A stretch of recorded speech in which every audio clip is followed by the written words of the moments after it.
Look, there'll be scores of polling between now and the election, and we've got work to do. There's no question about that. We are the underdog in this race, but we're the only party who can provide support to Australians in a very uncertain age.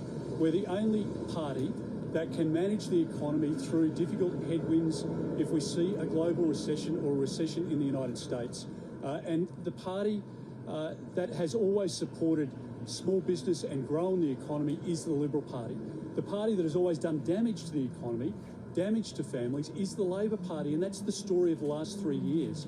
So I have no doubt in my mind that when Australians weigh it up on the 3rd of May, they know that if they want to do the best thing for their families, for their businesses, for our economy, then they'll vote for the Liberal and National candidates on the ballot paper, because if we do that, we can put the 3 bad years of the Albanese government behind us.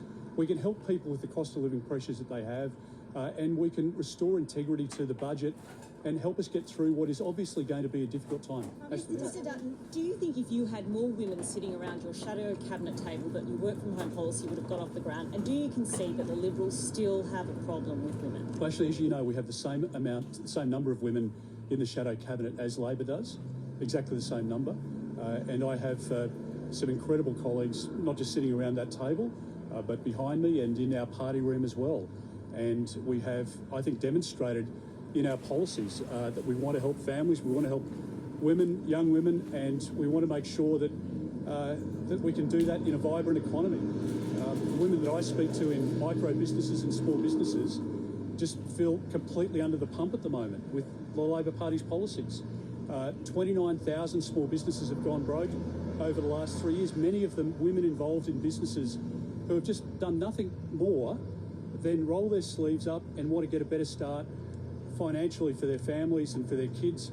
They've lost their homes, they've lost their livelihoods, and they've lost their life savings under this government. So are we going to be a better government for women and for families? Absolutely, because we'll manage the economy more effectively, and we've demonstrated that over time, and we'll do it again after the next election. In the past week and a half, Labor has disrupted your budget reply speech by calling the election. They're trying to upstage your court's announcement, and today you've said that the coalition essentially enabled and allowed it to misrepresent your work from home policy. Are you being strategically outplayed, and how will you prepare for tomorrow night's debate?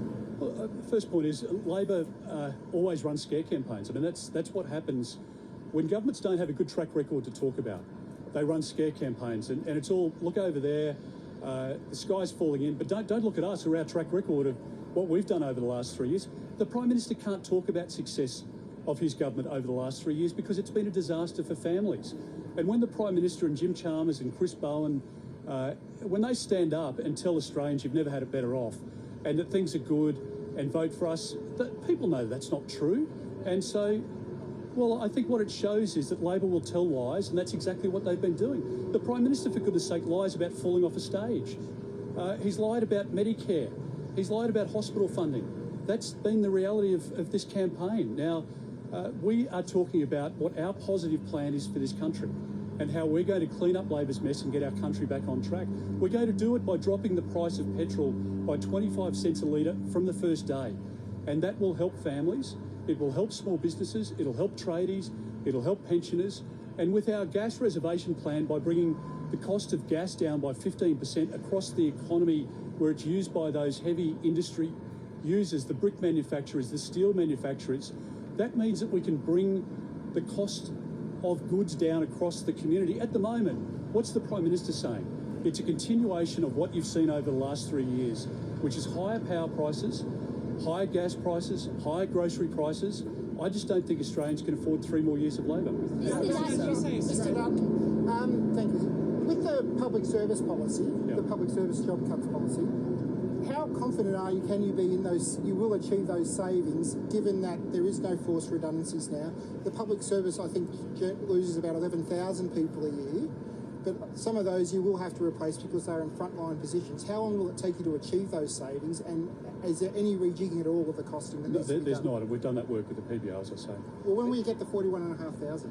Well, we've done that work in the profiling with the PBO, so we've taken that advice. We've looked at the advice that's available to us, and and that's the outcome that we can achieve. Mr. Dutton, in January, Jacinta Price said that the public service The cuts amazing would take Jacinta the form. Price, you should say. She does a great job, but please keep going. Yeah. So in January, Jacinta Price told The Australian that the public service reductions would take the form of a hiring freeze. She then later clarified to the masthead that she actually would pursue redundancies or sensible reductions, I think she called them.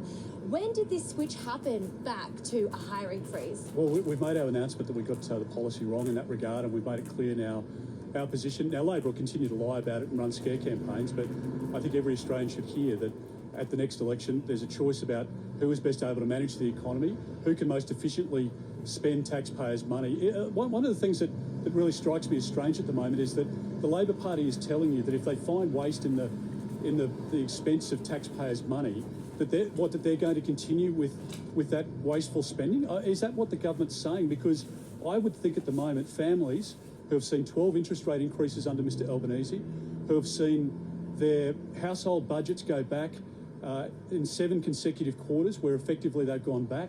Families are $50,000 worse off. People are not insuring their homes or their cars at the moment just to save money. People are pulling their kids out of low-fee paying schools to just make sure their budgets can be balanced. They have trimmed every dollar out of their budget. Discretionary spending is down, and they are hearing Mr Albanese say that out of all the taxes that those people are paying, that the federal government's not prepared to spend it efficiently. I find that quite remarkable, and what it says to me is that they don't know how to manage the economy. And when I was Assistant Treasurer to Peter Costello in the Howard years, we did have to make tough decisions, and we did have to make sure that we had money for a rainy day. Now, if there is a global recession, if the United States goes into recession, if there is a broader war in Europe, if there is an attack by Iran in the Middle East, if we see uncertainty in trading routes in the South China Sea, Australia is going to have an impact from all of that. And Australians need to know that they've got a government in Canberra that can deal with uncertain times economically and in a national security sense as well. And that's what a coalition government will do. What about those few hours between the original statement that it would be a hiring freeze and then switch to reductions the first time in those few hours? What happened there? I think you're really getting into the weeds. Mr Dutton, on the hiring freeze. Well, I'll come back to you in a second, mate. Yep. On the hiring freeze, the coalition statement said yesterday that this wouldn't apply to the military or reserves. Yeah. Does this mean there will be a hiring freeze on the Department of Defence? No, if you And just last week you were citing the Federal Education Department as an example of government waste. Yeah. Now that you can't sack servants, what will you do to cut down on that department and spending there? Well, as I say, if we've got a hiring freeze and natural attrition, then we'll address the positions that are surplus to the needs. I want to make sure that we get frontline services properly invested in, and that's exactly the point we've made from day one. I want to make sure that Australians see value for money when they're working harder than ever for every dollar they earn. They want to know their taxpayers, their tax dollars are being spent efficiently. That's the approach that we'll take. Is that on the carve-out, Mr Dutton, the carve-outs were only specifically in reserves and military? Yeah. Are you saying that there will be more carve-outs, and can you tell us what they are, or won't that be until after the election? Well, as I say, where we have a freeze and where we have natural attrition, that's where we'll find the savings across the public service. Don't forget that this government has grown the public service at 3 times the rate of the Rudd Gillard years. So it's significant, and they've done that to please the unions. But my argument is that we want a great public service, but we want it to be efficient. And I want to say to families in the suburbs here in South Australia and right across the country that I understand the pain that people are going through at the moment. And I understand that people are cutting every dollar back in their budget, and some feel that they're still going backwards each month, and many are. We were in Melbourne yesterday, you remember, where some young people have bought house blocks, but they can't afford to build a house now. So they've paid stamp duty, they've paid legals, and they're going to sell that block of land at a loss. That's the environment that Labor's created. And we're going to be a party of home ownership again. We want to make sure that young Australians can get into homes, and I think they're the priorities that Australians have at the moment, and that's what we're going to focus on. Yes, mate. Yes. Mr Dutton, back in January, you echoed some Trump administration views on diversity and inclusion advisors in the public service. You said, and I quote, "Such positions do nothing to improve the lives of everyday Australians." So having changed your mind about working from home, which was another Trump crackdown, have you changed your mind on that issue as well? Look, what we need to do is act in Australia's best interests, and we do that by having an efficient public service that delivers the services that are important that are important to Australians. And I think what most Australians in the suburbs at the moment, I think they're worried about their own lives, to be honest, and that's what we're concentrating on. I want to make sure that when Australian taxpayers pay taxes, and they're working harder than ever under this government to make every dollar work, I think they want to know that their money is being spent efficiently. And I'm not going to step back from that. I'm not going to allow waste and priorities. We took a position against The Voice. There were many in the media who are arguing strongly for The Voice. We believe very strongly that when the Prime Minister stood up and spent the first 16 months of his government talking about The Voice and spending $425 million, that was a waste. Now, in the end, I think our view was very similar to the view of the majority of Australians, and that was demonstrated in The Voice outcome. Our argument is that we want to concentrate on the issues that are important to Australians.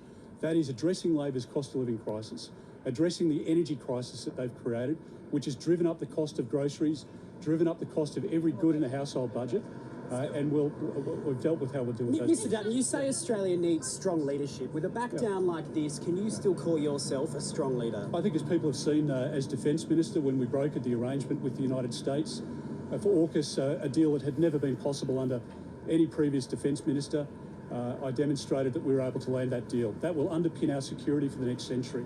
When I was Home Affairs Minister, I took the decision to deport 6,000 criminals from our country, people who had committed rape and sexual offences against children. I've spent my entire adult life as a police officer, as an immigration minister, as Home Affairs Minister, working to keep our community and our country safe. I think I've demonstrated leadership skills in relation to economic portfolios, as well as the Shadow Minister for Finance and as the Assistant Treasurer, as somebody who has the ability to know how to make the decisions that are right for our country. I've demonstrated in relation to the housing policy, and our team has done an enormous amount of work in this regard, that we are prepared to take the tough decision to cut Labor's Big Australia policy so that we can get young Australians into housing. If we do that, we can make for much better days ahead. And I want to stop the pain that Labor has delivered over the last 3 years. I want to help families rebuild their position. I want to help get our country back on track. I want to make sure our country's safe. I want to deliver a first-class health system, and it's only a coalition government that can do that. And I think we've demonstrated those leadership qualities. And at this election, it will be a choice between Mr Albanese, who has no economic experience, never held an economic portfolio, has only driven up inflation and created a household recession for Australian families, and the coalition, which David Littleproud and I lead. We've demonstrated that we can make the decisions to manage the economy well, particularly if there's going to be a global recession or a war in Europe or uncertain times in which we live that need to be dealt with. And at this election, I believe that the coalition is the only party that can manage our economy well and help families deal with the cost of living crisis that Labor's created. Thank you very much. Thank you. That was the opposition leader there taking questions in Adelaide.